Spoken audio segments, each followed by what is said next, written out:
Welcome back to the channel, Plooper Troops, and if you're new to the channel, welcome to Break the Backlog, the show where I sit down and provide my thoughts, opinions, and personal stories about a particular game that I've been playing. Today, I'm going to cover another game from my childhood that I attempted to beat many times, but never got around to finishing. This is a look at my first ever completed Metroid title, Metroid Fusion. This was a game that I had on the Game Boy Advance back in the day, but I remember it being difficult and pretty creepy. Luckily for Kid Dillet, I like my games hard and scary now. Wait a minute. Anyways, you guys know how this works. Sit back, relax, and let's break the backlog on Metroid Fusion. Just want to give a quick spoiler warning for anybody who hasn't played this game yet, because I'm going to be talking about this title at length. If you want to experience it for yourself, please feel free to go play the game. It's way more accessible now. It's right after I recorded this, it was released on the Switch Plus Online thingy, Game Boy Advance thing. Anyways, if you want to play it on there first and then come back over here and watch this video, totally understandable. Anyways, with that out of the way, here we go. So I did a little research on Metroid for this video because, as I stated, this is my first ever Metroid game. Metroid Fusion is the fourth title released in the Metroid series, and it had massive shoes to fill because of it being the game released after the masterpiece that is Super Metroid 8 years prior on the Super Nintendo. Super Metroid is the game that set the pace and tone for future releases, and it's often still held in high regard to this day. It isn't just considered one of the best Metroid games of all time, this is considered to be one of the best video games of all time.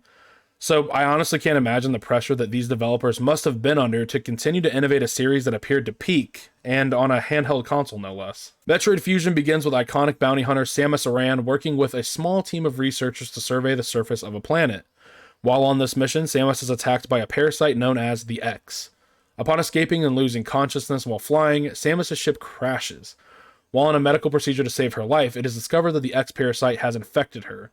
This infection is fought off through vaccination, which gives Samus the ability to absorb the X and replenish her health and become stronger. When an explosion rocks the space station that Samus' life was saved in, she returns to investigate. She works alongside her ship's AI computer, a system who she remarks has a personality and mannerisms that she finds similar to a handler named Adam that she used to work with. This AI helps lead Samus throughout the space station and updates her whenever HQ sends her new weapons and upgrades for her to gather. It also warns her about the various threats aboard the space station, including Samus' creepy clone, the SAX. This lifeform was created by an X utilizing its memory of Samus to make itself as powerful as a fully upgraded version of her. As Samus explores the space station and takes on the various X-infected enemies aboard, she is stalked and hunted by the SAX, whose main goal appears to be to kill Samus before she can gather all of her upgrades. The SAX itself is creepy done right. The frequent reminders by Samus' AI counterpart to avoid this killer clone at costs, in combination with the tense moments where the SAX just wanders into a room, slowly looking around, then turning and leaving, do a great job of just mounting the tension in this game. The tension then climaxes in the encounters, which the parasitic stalker hunts Samus down and chases her throughout the space station.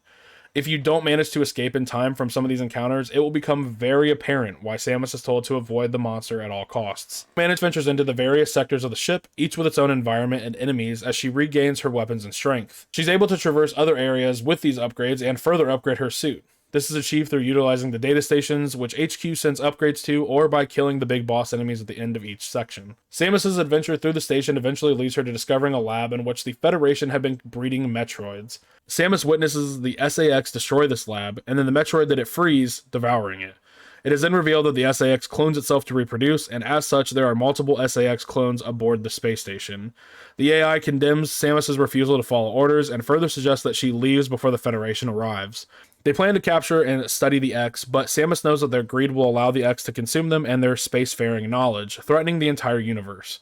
The AI attempts to get in her way, but upon Samus vocalizing her belief that this AI is Adam, it agrees to assist her in destroying the space station through charting it to crash into the planet below. Samus retraces her steps to an area in which she can alter the station's path, only to once again be attacked by the SAX. This time, there is no fleeing. Samus is of equal power to the SAX, and it's time for the final showdown. After dispatching the SAX, Samus charts the station's course and then does a mad dash back to her ship so that she can escape before the pending collision. When she arrives at her ship's docking location, it's nowhere to be found. Samus is then ambushed by the Omega Metroid creature, and after it quickly mauls her and depletes her health, Samus is protected by the SAX, who seems hell-bent on destroying the Metroid. The SAX is also killed, and then absorbed by Samus, who then faces off with Omega Metroid. After a hard-fought battle, Samus is saved by the small creatures that she saved earlier in her adventure. The space station then crashes into the planet and the universe is saved.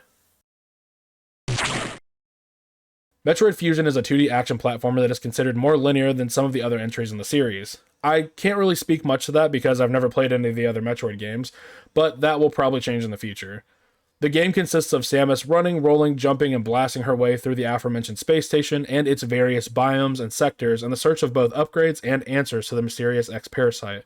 Because I've never played any of the Metroid games and I've barely touched the Castlevania series, I had no idea what to expect going into this game aside from the brief portions that I've tried out as a kid. So forgive me if what I'm about to describe pretty much sums up every game in this Metroidvania genre, but I really like the gameplay loop found here. Starting out relatively weak and fragile, where any enemy is a threat, added to the tension and the already dark and spooky atmosphere. Metroid Fusion's gameplay beautifully commingles with the narrative in a way that not all games achieve very well.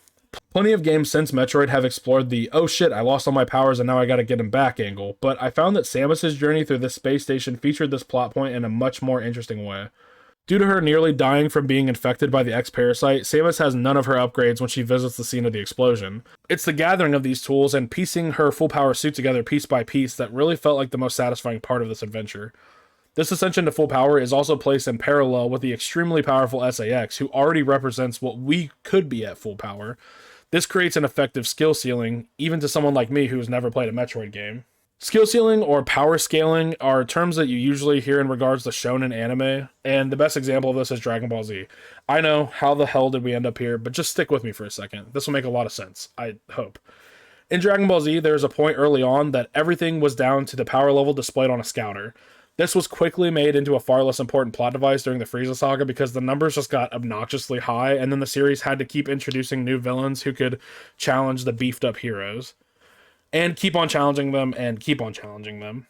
And a lot of anime and manga in the genre at the time struggled with establishing a skill ceiling because power-ups are cool. However, without an effective maximum created by the skill ceiling, we end up with Super Saiyan Blue Raspberry 7 Ultra Hyper Maximum Goku, which doesn't really interest me all that much. But when an anime does achieve a good skill ceiling, it gives the audience a glimpse into what to expect. This great skill ceiling exists here in Metroid Fusion. The SAX is a literal clone of Samus at full power, so when it chases us through the corridors and attempts to ice beam and screw attack us to death, we begin to feel the tension and fear when we see the SAX in later encounters. We beg and pray that it doesn't notice us, and when we have no choice but to face it and flee, we get a small taste of what being fully upgraded would allow us to do. This causes each and every upgrade to be meaningful, as the pieces of the ultimate weapon come together. Throughout the story, I remember retracing my steps through levels with encounters that I had found extremely difficult before, such as the blue X-Parasites that do a lot of damage and freeze Samus as a side effect of the vaccine that saved her life. But once you gain the ability to withstand these frostbitten parasites, they give you huge amounts of health back upon absorbing them. It's moments like these, or mowing down mobs that originally kicked Samus's ass, when she later faces them with an upgraded beam, that really just kept me engaged and looking forward to reaching that SAX level of power. And then the showdown with SAX. That fight is both difficult and flashy, as Samus can use any and all of the upgrades that we have to finally take on the monster who has been untouchable until this moment. I remember my first try at this fight being a blow-for-blow trading fest of screw attacks, beam blasts, and missiles between Samus and her lookalike. I got destroyed in the first few attempts, but it was still really dope to just be on the same level as the big bad guy and have that progression really be felt through the combat. All of the problems in the game have future solutions that help this feeling of scaling power. The water section, for example, is annoyingly slow to traverse and explore. I thought this was going to be like classic video game water level, like inconvenient and annoyingly difficult due to the decreased mobility, you know the meme.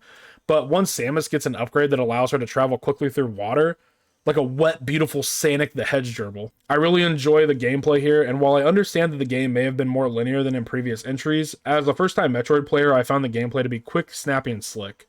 The loop of finding an upgrade, using it to explore the new depths of the space station, whose level design actually teaches you how to be comfortable with utilizing this new tool, and then turning around and having to rely on this new tool in a boss fight as a true test of your mastery, was a really neat gameplay system, and I loved it. Overall, the gameplay in Metroid Fusion is surprisingly deep for the hardware that it was on, and the process of just regaining Samus's powers as we trudge and sneak our way through the space station leads to some very tense moments and awesome boss fights. Gameplay is super solid here and left me looking forward to other games in the series. I'm a big sucker for games with a 16-bit art style, and I feel like with the right color palette, games like these just stand up to the test of time. Just like with the gameplay, the presentation here only adds to the atmosphere that the game builds. The space station's various sectors all contain color palettes that represent the environment that make them more identifiable to the player, such as the bright orange and heat waves of an area that likely contains lava or is too hot for Samus to survive in without upgrades to her suit. The enemy design of the mob enemies was decent, with many of them resembling insectoids, but the boss designs in this title led to some intense encounters, and oftentimes I was just wondering how I ended up defeating some of these big baddies. My favorite of these has to be the Nightmare X, which starts off looking like a creepy puppet and ends with a monster inside of the suit just oozing out like some sentient booger that Samus unloads munitions into.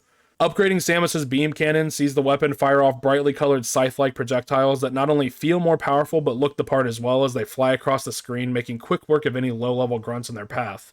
Graphically, I think this game holds up well, as most pixel-based sprite games tend to do when they're stylized, or in this case, retro. As for sound design, I found this to be top-notch as well, which was surprising considering the hardware it was on. I found the soundtrack to be a nice mix of eerie, intense tracks, such as when the SAX enters the scene, and techno beats that one would expect in a sci-fi themed setting such as this. Overall, the soundtrack was a great addition to the presentation of this title, and due to the quality of the songs here, the atmosphere is just even further developed into this creepy, eerie space station that we're going around in. The sound design quality here also extends to sound effects, with some battles requiring the player to listen to some helpful audio cues, such as the underwater fight with Saris. From the roars of the many monstrosities that Samus puts down throughout the game's runtime to the sound of missiles, screw attacks, and beam cannons firing, Metroid Fusion sound is a wonderful pairing to the themes, setting, and spooky atmosphere that this game is trying to instill within the player. The presentation in this title was very impressive considering the time and the hardware that this game was released on, and I never once felt like the game I was playing was unplayable due to poor aging or it being ugly. Metroid Fusion was the first Metroid game that I ever played as a kid, and until this day, it's the only Metroid game that I've ever played, let alone completed. I'm also happy to report that it's most definitely not going to be the last game in this series that I play because I loved this title. Beating Fusion made me want to go back and play the older titles like Super Metroid to understand the quality and hype that this game generated for a series, as well as looking forward to playing Dread, as it was the direct sequel to Fusion. The story was interesting and engaging as the player travels through the space station. The gameplay creates an effective skill ceiling for players to look forward to, as well as tension as they have to survive long enough to see this skill ceiling be realized. I genuinely loved the feeling of becoming more powerful and easily slaying foes that had given me a tough time in prior engagements. I also think that the narrative has great payoff moments for the promises it gives, such as the skill ceiling and climactic showdown with the SAX. This game was my entry point into the series, and if there are games that are even better than this, I have nothing but excitement to finish more of Metroid. Metroid Fusion gets a strongly recommended from me, and with the ease of access getting better due to this title being a part of the Switch Online expansion Game Boy thingy, you should try it too if you haven't already. I hope you enjoyed watching this video, and please tell me your Metroid memories in the comments below. I love talking to you guys in the comments of my Kingdom Hearts video, so please feel free to share what your first Metroid game was, or even just your favorite one. Make sure you like, comment, and subscribe if you enjoyed this video, and I will see you guys in the next one. Peace.